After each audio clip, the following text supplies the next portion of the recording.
Böyle tatlı ölüm nerede görülmüş? Senin işimiz daha bitmedi.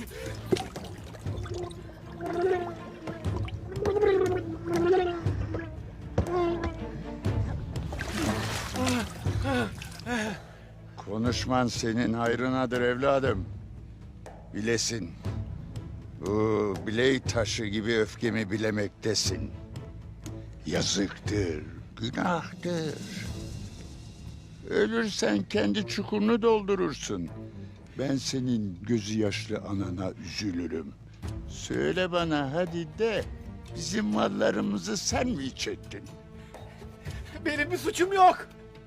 Ben masumum. Dilin çözülene kadar yumruğum çözülmez bile siz soykurasıcı herif. Candal Bey'in mallarını iç etmenin ne demek olduğunu öğreteceğim sana.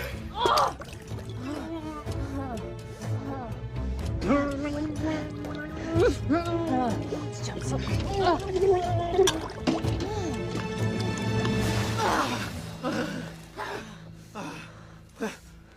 Öt bakayım.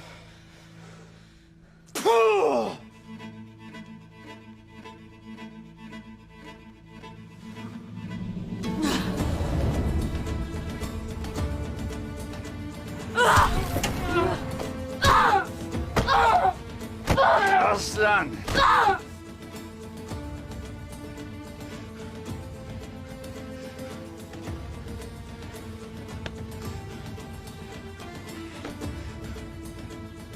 Tatar obalarının erleri senin kadar yürekli olaydı, düşmanın şerri bize bayram olurdu kızım.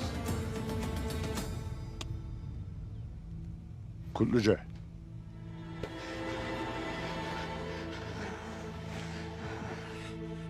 Kızım Aslan'ın merhametli ellerine bıraktım seni.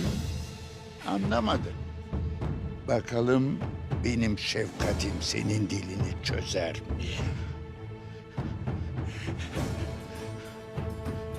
Aslan kızımın suallerine sessiz kaldığına göre kulakların iyi işitmez belli ki. İşitmeyen kulağın bu bedende işi ne ki?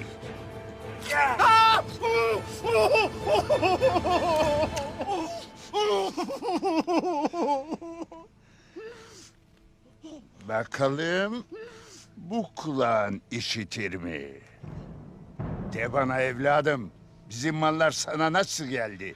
Kiminle iş tuttun? Ural Bey. Ne dedin sen? Ne dedin? Oğlum Ural Bey. Her şey o planladı. Benim suçum yok.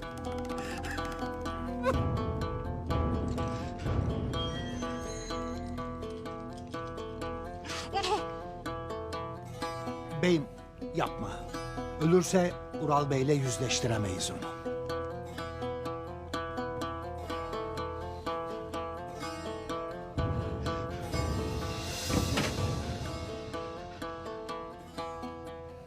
Kulluca, git hemen Ural Bey'i buraya